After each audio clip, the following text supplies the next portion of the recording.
James, she doesn't want to talk to you. 911, what's your emergency? He's trying to walk. I'm sorry. He's trying the door. No, don't answer the dad. Get off the porch.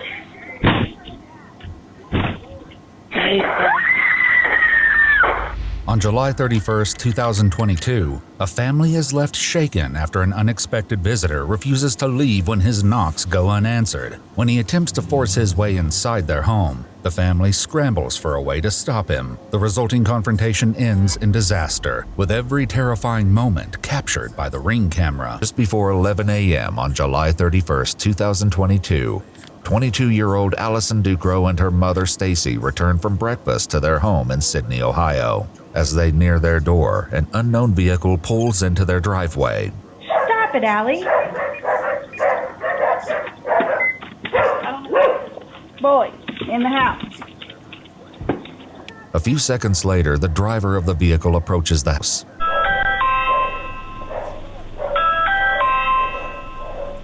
Through the Ring camera on their door, Allison recognizes the visitor as her ex-boyfriend, 22-year-old James Rayl. At this point, James has been standing on the Duckro's porch for about 3 minutes. James, she doesn't want to talk to you.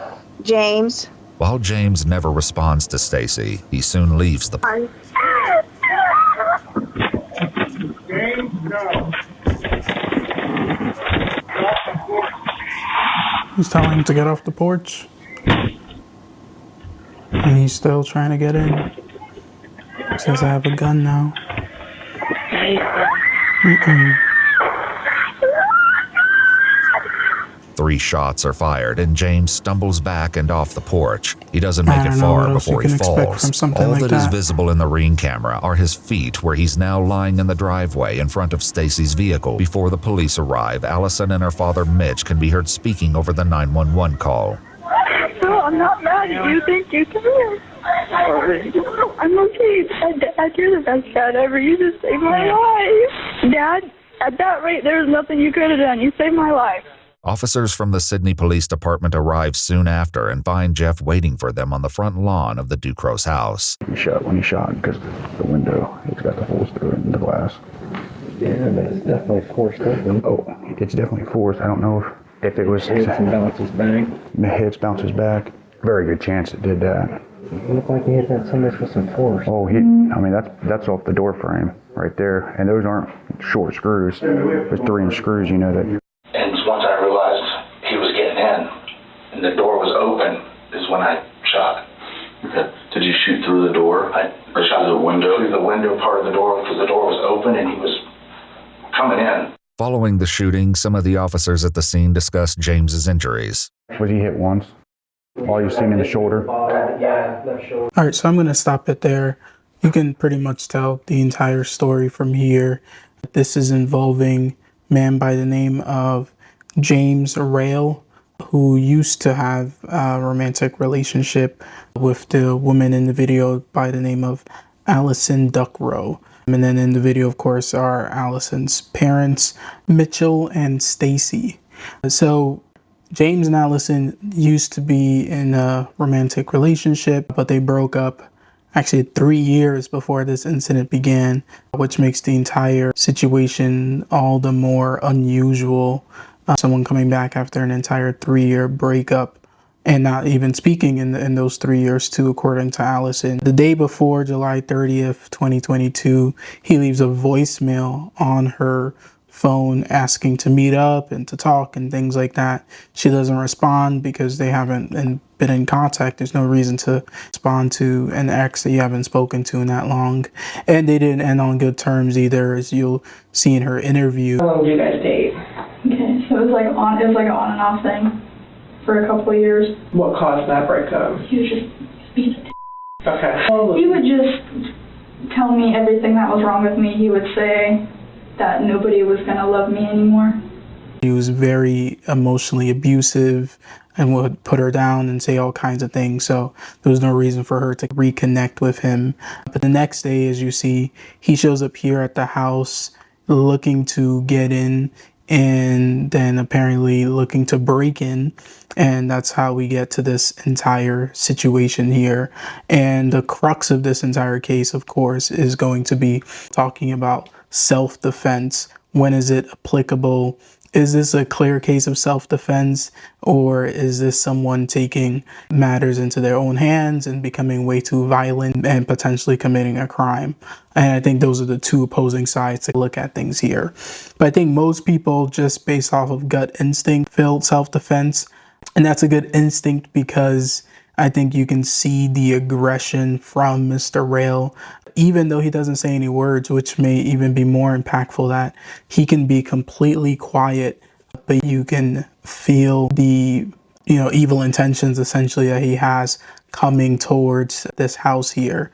And as you see in the video, and I'll try to replay some of those parts too, Mr. Mitchell gives Mr. Rayl multiple opportunities to, retreat, to go away. He tells him, we don't want you here. We don't want you here. Get off the porch. He even then essentially says, I have a gun. If you hear someone say, I have a gun, it's not an invitation to come inside of the house. It's to tell you to leave, go away, because now you could potentially get shot by that gun. And obviously, if you get shot by a gun, there's a chance you're going to die. But if you keep approaching, at some point in time, you're essentially putting yourself in harm's way by doing that.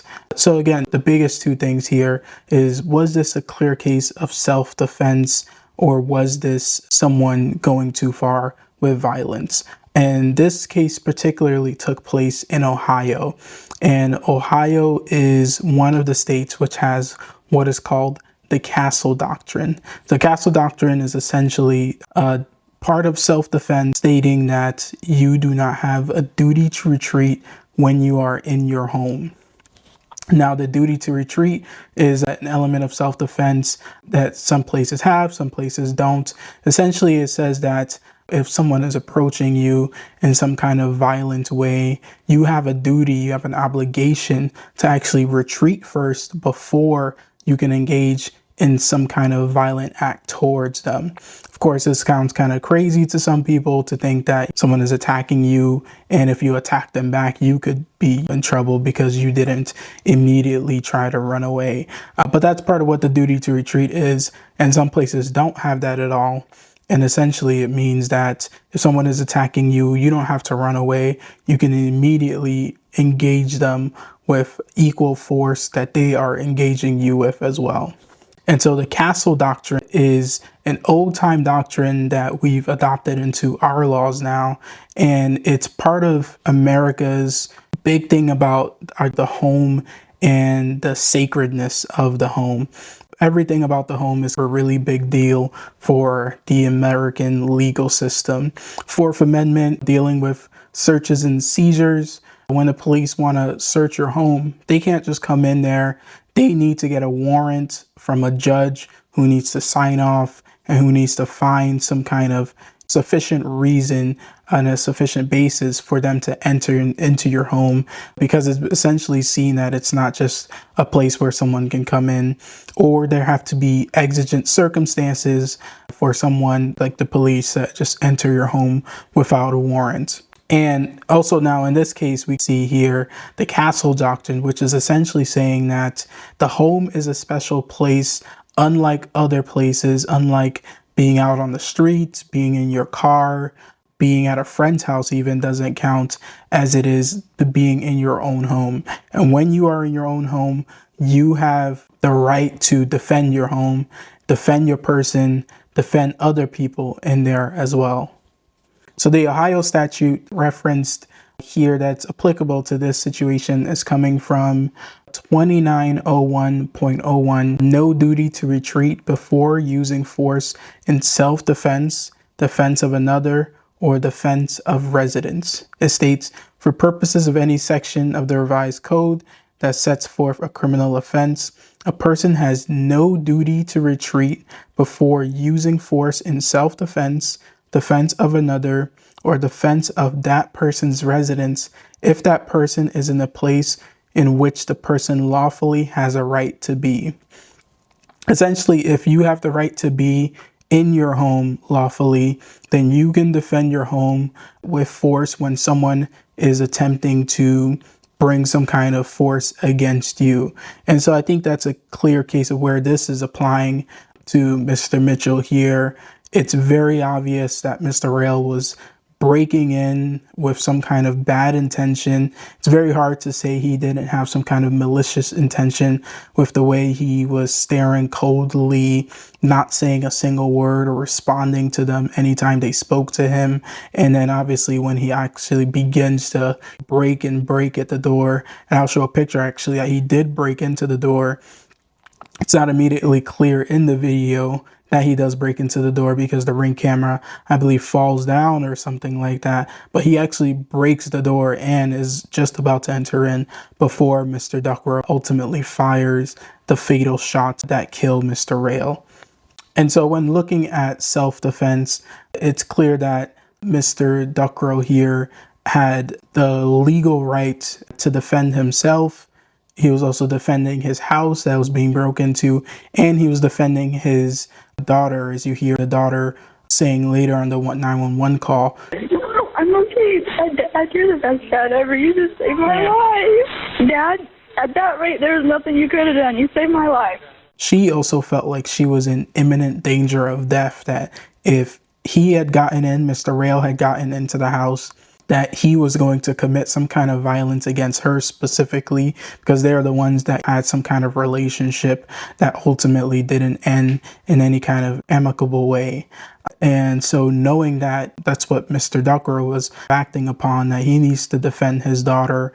And I think that's a very clear that we're all going to see that as a noble fight of father protecting his daughter from some kind of assailant that is coming after her.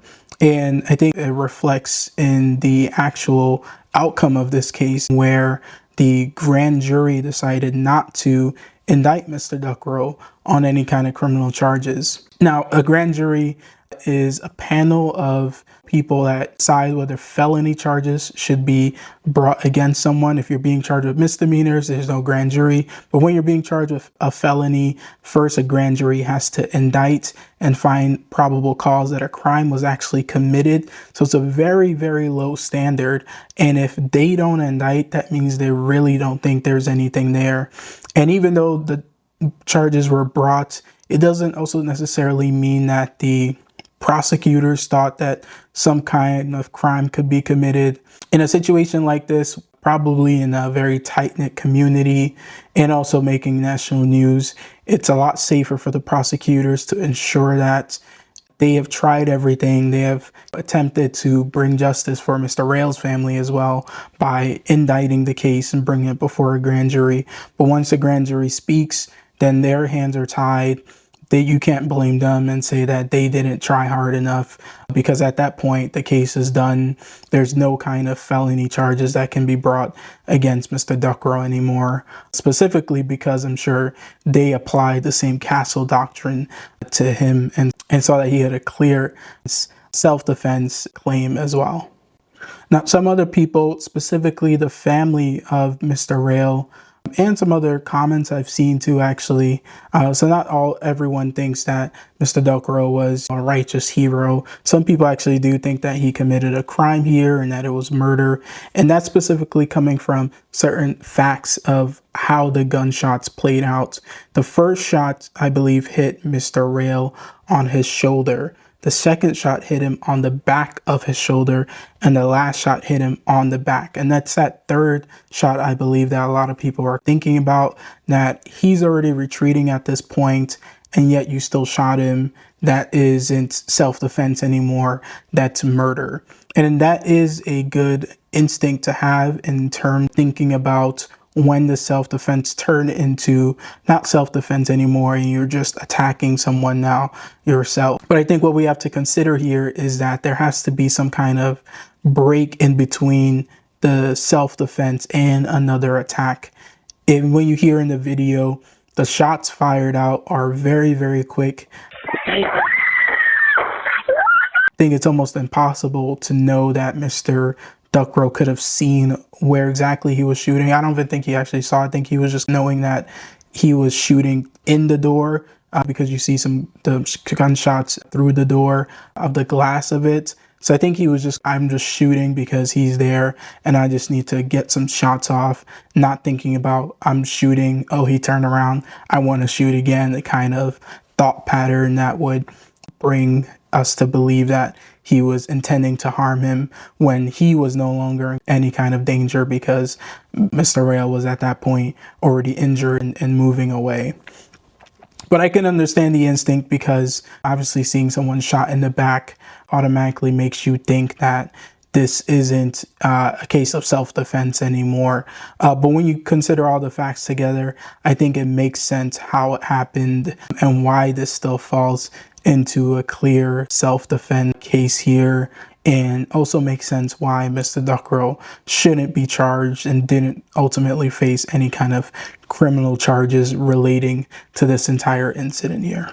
Now, I think most people at this point in other videos and other commentaries end it here because they've analyzed the criminal side, and that's what we're all usually thinking about. But in the legal world, things don't end when criminal charges aren't brought. There are still civil charges that people can bring under different kinds of theories of law, and that is actually what happened here. I decided to dig a little deeper and find out if there were civil case brought against Mr. Duckro, and there actually was. The estate of Mr. Rayl, likely his family, his mother, someone like that, who's now handling any of his affairs or anything like that, brought a civil case of wrongful death against Mr. Duckro and Allison and Stacy, the mom and daughter as well, essentially claiming that they were the cause of Mr. Rayl's death and that it was unjustified death. And obviously someone who's died, they're very emotional and they're trying to get answers, and they probably don't believe that Mr. Rayl deserved to die in the circumstances that it happened. So I think it's understandable that they would want to seek some kind of legal remedy when the criminal charges didn't stick against Mr. Duckro. So as opposed to a criminal case, in a civil case, there isn't that high burden of a reasonable doubt. Now you have to prove certain elements of the action. Specifically, you have to prove that a person had a duty, that they breached that duty, and that the breach of the duty was a proximate cause of the death of the person that died. And so until you prove those three specific things, you can't win the case or find that the person was liable for the death of the other person. And in this specific case here, they were asking for, in their initial complaint, asking for $25,000. Although that is a lot of money, $25,000 for wrongful death is actually not much at all. Most wrongful death cases, especially against states and big corporations and things like that, are usually in the hundreds of thousands or millions. So I think they themselves knew that they were fighting an uphill battle here, but they still wanted to seek some kind of remedy. Maybe they also just wanted Mr. Duckro to admit some kind of fault in this, and they were using this legal framework as a way to get him to admit that he caused Mr. Rayl's death and he didn't have to do it. But it's a really tough battle to fight, I think, because all the evidence, at least from what we can see, points that he almost had no choice. But even if he had a choice, Mr. Rayl didn't really put himself in the best situation.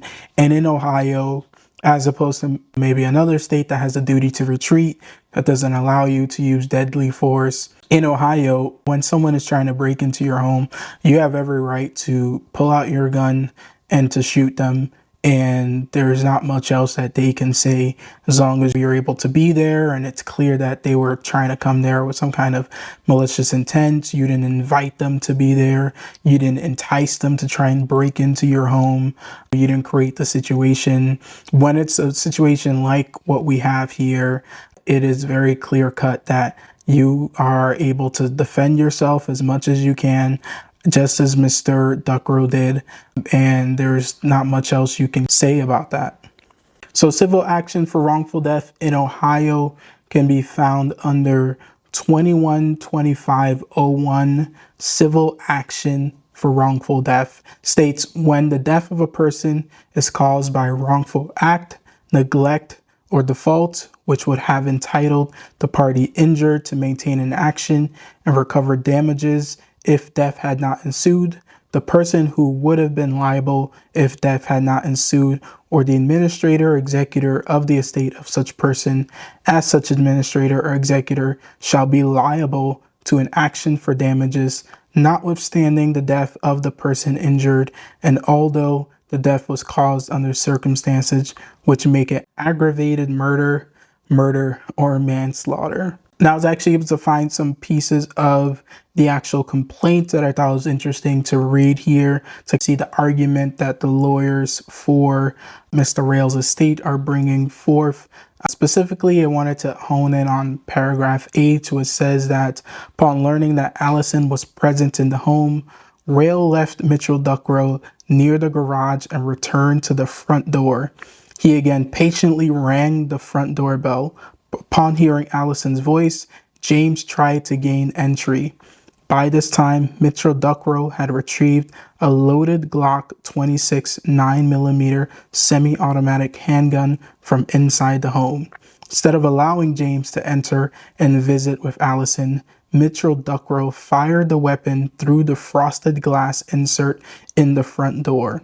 The first shot struck the left shoulder as he was turning to his right and was perpendicular to the door. The second shot struck him in the back of his right shoulder. Finally, as James was retreating and nearly off the porch, the third and final shot struck him in the back. James then stumbled around the corner in front of the garage and collapsed, where he remained conscious and alive for nearly 10 minutes. Now, what I think is interesting about this recitation of facts, it essentially shows you why people don't like lawyers, because you can really twist facts into what you want them to say. Reading this, you would think Mr. Rayl was just coming for a visit, that he was someone that everyone knew, and he had been there a bunch, and all of a sudden he just got there and they just start shooting at him. What's clearly missing is Mr. Rayl was aggressively trying to break down the door, and they completely left that part out here. Let me see where they talk about it. Essentially, they said, upon hearing Allison's voice, James tried to gain entry. And that's essentially how they characterize what we just all saw in the video of someone trying to break and enter with that viciousness and did break the door. And all they say is try to gain entry, as if he was just like trying to open the door. So it's just a complete, I feel, mischaracterization of the actual facts. But obviously, when you have a job to do to represent someone, this is just the best way to do it. You don't skip over it, but you paint it in the light best for yourself. So following through the case, if you're not familiar with how civil cases run, the complaint is brought, then someone brings an answer, and then essentially begin the discovery process, which involves exchanging documents, depositions of all the different necessary witnesses, and throughout that part, before you ultimately get to trial or settle the case, any of the parties can bring what's called a summary judgment motion. Now, a summary judgment motion is an extreme form of relief. Essentially, it allows the judge to declare someone the winner of a case before a jury ever hears it, and it's after most of the discovery has been completed. And in order to be granted summary judgment, essentially you have to prove that all the facts have been gathered, no one disagrees about the facts have been gathered, and looking at all the facts in the most favorable light of the opposite person, you would still win on the legal basis. So essentially, this is to say we don't even need to go to court. We don't even need to see this. Just look at all the legal facts of this, and we're going to win, judge. So just give this to us now. So that's really high, really difficult to prove, because once you show that we don't actually agree on some of the facts, then that entire thing crumbles and you're not going to get summary judgments. And that's essentially what happened here. There's still a lot of things that both sides didn't exactly agree on how things happen and why they happen. And essentially, summary judgment was not granted. And I think it's really interesting to read actually the judge's decision on why they decided not to grant summary judgment relating specifically to, again, the self-defense argument that we have been talking about throughout this entire thing. So the judge states in their decision that the elements of self-defense are: 1, the defendant was not at fault for creating the violent situation. 2, the defendant had a bona fide belief that he or she was in danger of great bodily harm and that the only way to escape was the use of force.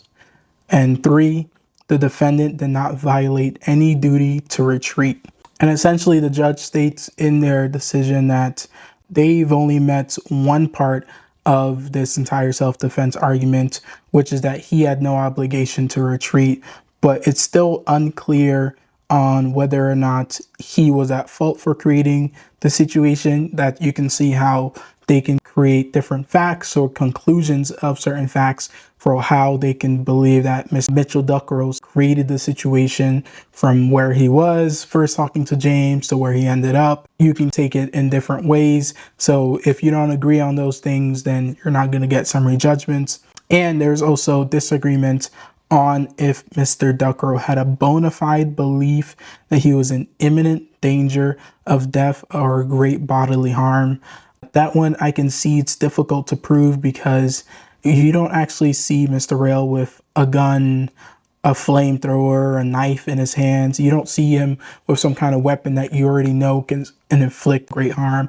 All we really get is our own intuitive feeling, seeing him and his actions. Then obviously, of course, the force that he's applying to get inside the door.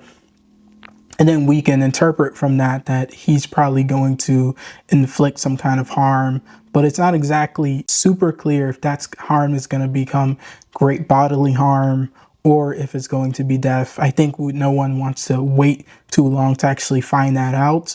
And that's part of why the grand jury, I believe, didn't indict Mr. Duckro, because they don't believe that you should be waiting that long in order to find out if this is someone who's actually dangerous and could actually cause some kind of death towards you. But in the civil case, it's not as clear-cut and easy to prove that because it's not a grand jury and you haven't gone to the jury yet in the trial for a jury of your peers to decide that. I think if this was before an actual jury, though, he probably would win on that count and they could probably persuade the jury that he was in fear of bodily harm.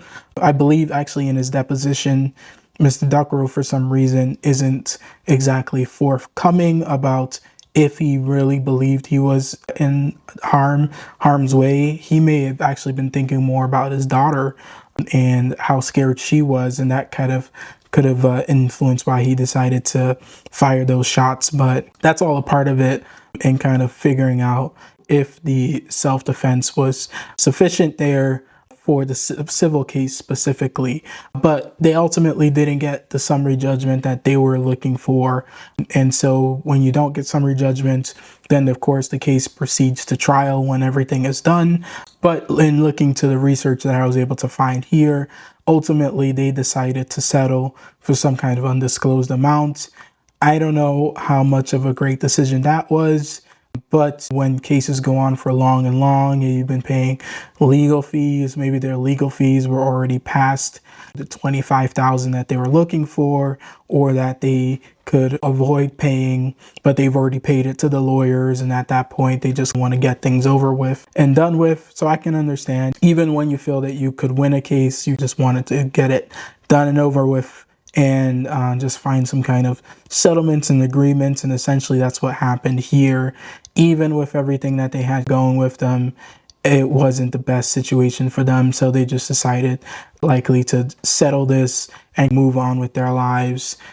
This is a kind of bad situation for everyone, unfortunately. The Duckros are clearly very traumatized from this entire situation, from Mr. Mitchell having to take someone's life, even if he was doing it in self-defense and had justification for doing it. That's still not something that anyone wants to do. And of course, Allison and Stacy, the mom, having to witness the entire situation, and before the shots were fired, not knowing what would happen, not knowing if Mr. Rayl actually got in. Are we going to be safe? Are we going to die? Is he going to do something to really hurt us. So they're all traumatized from that. And of course, the Rayl family losing a family member in this circumstance. Obviously, they have different feelings about who he is and what he did and what should or shouldn't have happened at the scene of the situation. But ultimately, they still lost someone and they're dealing with that loss too. So no real winners in this, unfortunately. But I think this case offers a great example to really dive deep into self-defense.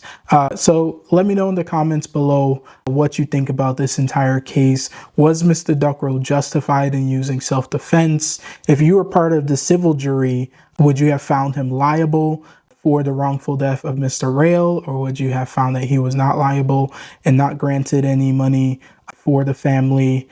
Or just let me know any other kind of thoughts that you think come up in the discussion of this entire situation. I'd really love to hear them down below. Thank you.